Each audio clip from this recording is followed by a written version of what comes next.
Hello friends and welcome to Infotech solutions. आज की इस वीडियो में हम कंप्यूटर लैब के हवाले से एक इंस्टॉलेशन का तरीका देखेंगे।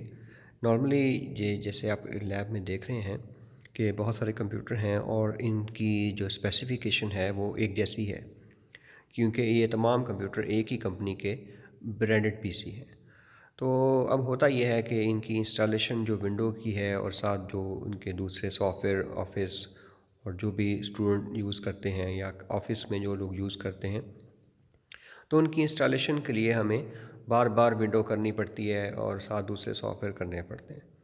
तो आज हम देखते हैं कि इन तमाम कंप्यूटर पे हम एक साथ ही विंडो कैसे कर सकते हैं, कि हम सिर्फ एक कंप्यूटर पे ये विंडो इंस्टॉल कर लें और उसकी बाकी कंप्यूटर पे इसकी कॉपी हो जाए, या किस तरीके से हम उसको उसको इंस्टॉल कर लें। तो इसका तरीक़ाकार आज देखते हैं। तो सबसे पहले हम एक कंप्यूटर पे हमने विंडो इंस्टॉल की हुई है, उस पे तमाम जो सॉफ्टवेयर्स हैं, जो भी ज़रूरी चीज़ें हैं वो इंस्टॉल की हुई हैं, उसके ड्राइवर्स वगैरह एवरीथिंग। अब उसके बाद हमने एक कंप्यूटर खोलेंगे, उसकी हार्ड डिस्क निकाल के उसको दूसरे कंप्यूटर में लगा के इसकी क्लोनिंग करेंगे। तो सबसे पहले हम कंप्यूटर देखते हैं। ये एक पीसी है जो हमने ये पीसी खुला हुआ है। इस कंप्यूटर में हमने तमाम जो सॉफ्टवेयर वगैरह हैं, जो भी एप्लीकेशंस हैं वो इंस्टॉल की हुई हैं। तो एक बिल्कुल नया कंप्यूटर है जिसमें अभी कोई विंडो और कोई ऐसा सॉफ्टवेयर नहीं है। तो उसकी हम पहले खोल के हार्ड डिस्क निकालते हैं, फिर इसके आगे देखते हैं कि क्या प्रोसेस होगा।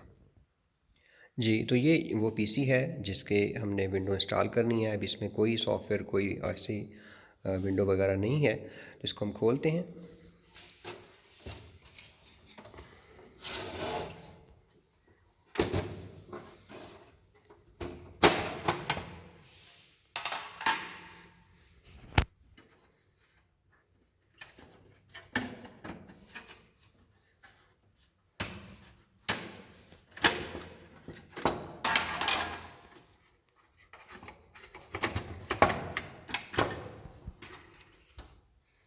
तो ये इसकी हार्ड ड्राइव है और हम इसकी हार्ड ड्राइव को इस सिस्टम से निकाल लेते हैं।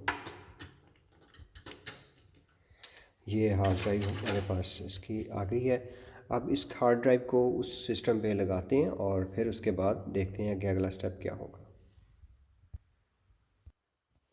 हाँ जी, ये तो जो सिस्टम था हमने पहले जिसके अंदर विंडो और दूसरे सॉफ्टवेयर वगैरह इंस्टॉल किए हुए थे, तो ये वो हार्ड डिस्क है जो हमने निकाली थी, और ये इस सिस्टम की अपनी हार्ड डिस्क है जिसके अंदर विंडो हुई भी है, और हमने इसकी क्लोनिंग करनी है इस सिस्टम के अंदर, इस ड्राइव के अंदर।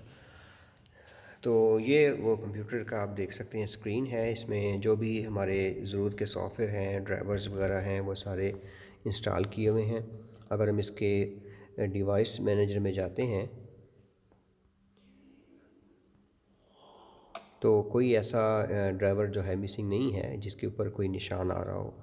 अब जो हमें सॉफ्टवेयर चाहिए इस मकसद के लिए, वो बड़ा एक मशहूर सॉफ्टवेयर है ईज़ टू डू बैकअप के नाम से। तो इसके ज़रिए हम इसकी क्लोनिंग करेंगे, कॉपी नहीं करेंगे। क्लोनिंग में होता है कि बिल्कुल हार्ड डिस्क की एज़ इट इज़ कॉपी वो हो जाती है। याद रखें, इस अमल के लिए कंप्यूटर्स का एक जैसा होना बहुत ज़रूरी है, कि सेम स्पेसिफिकेशन के सिस्टम हो, एग्जैक्टली एक ही मॉडल, एक ही हार्ड ड्राइव, उनके तमाम हार्डवेयर के जो डिज़ाइन है, जो चीज़ें हैं वो एक जैसी हों। नॉर्मली ऐसा ही होता है लैब्स वगैरह के अंदर या ऑफिस में। तो अगर आपके पास एक कंप्यूटर लैब में 100 या 200 इवन इससे ज़्यादा भी हो सकते हैं, तो उस केस में ये बहुत ज़्यादा हेल्पफुल हो सकता है आपके लिए। तो इसमें काफ़ी सारी ऑप्शंस हैं, लेकिन जो हमारे काम की ऑप्शन है वो है क्लोन।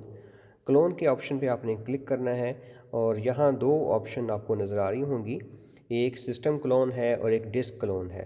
सिस्टम क्लोन में होता ये है कि वो सिर्फ़ और सिर्फ सिस्टम की जो फाइलें हैं, विंडो वगैरह की, वो कुछ इंसेंशियल फाइलें वो कॉपी करता है। ये हम चाहते हैं कि पूरे का पूरा एज़ इट इज़ इसके साथ जो सॉफ्टवेयर्स हैं और दूसरी चीज़ें हैं, ड्राइवर्स वगैरह, वो भी इंस्टॉल हो जाएँ। तो इसके लिए फिर हम ये करेंगे डिस्क कॉपी। डिस्क कॉपी में जितनी भी ड्राइव्स वगैरह हैं, उनकी पार्टीशन, उनकी बूट ड्राइव वगैरह, वो सारी साथ ही कॉपी हो जाएंगी। तो यहाँ अब यहाँ हम यहाँ ऑप्शन देख सकते हैं कि एक डिस्क ज़ीरो है जो हमारी पहले बेसिक डिस्क थी, प्राइमरी है, और ये जो नई डिस्क लगाई है, ये देखें इसका सेम उसका साइज़ है। ये भी 1 टेराबाइट की है और ये भी 1 टेराबाइट की है। इसको हमने सेलेक्ट किया है। और बस आगे आपने कोई ऑप्शन कोई चेंज करने की ज़रूरत नहीं है। अब आप प्रोसीड पे क्लिक कर दें। ये वार्निंग दे रहा है कि वो रेज़ कर देगा, सारी बात है ब्लैंक डिस्क है फिर भी वो वार्निंग दे रहा है। तो ये आलमोस्ट 10 से 15 मिनट के अंदर, बल्कि शायद इससे कम भी टाइम लगे, ये तमाम जो डाटा है विंडो ड्राइवर्स और एवरीथिंग ये इसकी इसमें कॉपी कर देगा। और अगर आप नॉर्मली देखें तो आपको एक कंप्यूटर की विंडो इंस्टॉल करते उसकी सारी ड्राइवर्स वगैरह करते आधा से पौना घंटा लगता है। और अगर आप ये 100 से ज़्यादा कंप्यूटर्स हैं आपके पास, तो उसमें आप देख सकते हैं कि आपको कितना टाइम लगेगा। तो ये इसको थोड़ा सा टाइम लगेगा इसका, तकरीबन हम वेट करते हैं और जब ये प्रोसेस कंप्लीट होता है तो फिर आके कंटिन्यू करते हैं।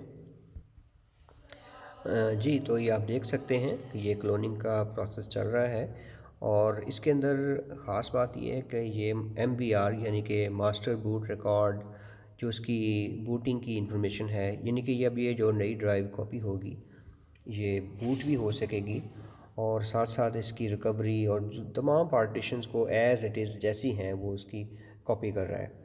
अब जो टाइम जो लगेगा ज़्यादा, वो चूँकि सी ड्राइव में विंडो है और दूसरे सॉफ्टवेयर हैं। अब हम इसकी स्पीड चेक करते हैं कि कितनी स्पीड पे ये डाटा की कॉपी हो रही है। तो टास्क मैनेजर में हम जाके इसकी परफॉर्मेंस चेक करते हैं। तो ये डिस्क 1 है जिसकी हम कॉपी कर रहे हैं और डिस्क 2 है जिसमें हमारी कॉपी हो रही है, यानी कि ये 0 1 के नाम से है। तो यहाँ स्पीड नज़र आ रही है तकरीबन 90-100 के करीब Mbps की स्पीड पे ये डाटा कॉपी हो रहा है। तो आई होप सो ये जल्द ही ये कंप्लीट हो जाएगा। तकरीबन इसको मैक्सिमम 5 से 10 मिनट लग सकते हैं। तो ये प्रोसेस अब कंप्लीट हो गया है सक्सेसफुली, इसको तकरीबन 11 मिनट लगे हैं। तो 11 मिनट में आप इमेजिन करें कि हमारी कंप्लीट विंडोज़ में तमाम ड्राइवर्स वगैरह इंस्टॉल हो गए हैं। इसमें आपने एक चीज़ का ख्याल ज़रूर रखना है कि लाइट नहीं जानी चाहिए इस अमल के दौरान, क्योंकि ये सेक्टर बाय सेक्टर और ये बिट बाय बिट कॉपी करता है। आप ये देख सकते हैं क्योंकि ये बहुत लो लेवल पे जाके ये डाटा कॉपी कर रहा है। लो लेवल कॉपी का मतलब ये होता है कि डीपली हार्डवेयर को वो यूज़ कर रहा होता है। तो इस दौरान अगर लाइट चली जाए या कंप्यूटर आपका बंद हो जाए तो उसमें हार्ड डिस्क आपकी ख़राब हो सकती है, इसमें कोई बैड सेक्टर आ सकता है। तो बस इसमें ये एक चीज़ का ख्याल रखना है। तो आमतौर पे ये एडवाइस किया जाता है कि जो क्लोनिंग है या उसको हम गूस्ट कहते हैं या डिस्क कॉपी होती है, उसमें इस चीज़ का ख्याल रखना चाहिए कि लाइट नहीं जानी चाहिए, कंप्यूटर को बंद नहीं होना चाहिए इस प्रोसेस के दौरान, वरना आपके बैड सेक्टर आ सकता है। चलें, अब ये प्रोसेस कंप्लीट हो गया है, इसको हम बंद कर देते हैं। तो कंप्यूटर को हम शट डाउन करके अब इसमें हार्ड डिस्क निकाल के वो दूसरे कंप्यूटर में जो नया है उसमें लगा के चेक करते हैं कि ये क्या काम कर रहा है। जी तो फ्रेंड्स, ये हमारा सिस्टम अब रेडी हो गया है। मैंने वो हार्ड डिस्क उसमें जो है निकाली थी उसकी कॉपी करके क्लोनिंग करके वापस इस कंप्यूटर में लगा दी है और ये एग्जैक्टली सेम उसी तरह का हमें इंटरफेस नज़र आ रहा है। तो जो भी फाइलें थी, जो भी कंप्यूटर की इसके अंदर डिटेल्स थी, वो सारी फाइलें तमाम सॉफ्टवेयर वगैरह इसके अंदर इंस्टॉल हो चुके हैं ड्राइवर समेत। तो ये एक तरीका है जिसकी मदद से आप बहुत सारे कंप्यूटर्स में एक साथ विंडो इंस्टॉल कर सकते हैं। इससे आपका टाइम भी बचता है और ये कंप्यूटर के अंदर जो सिमेट्री रहती है कि तमाम स्पेसिफिकेशन, हार्डवेयर, ड्राइवर्स वगैरह वो सेम रहते हैं। Thank you and see you next time.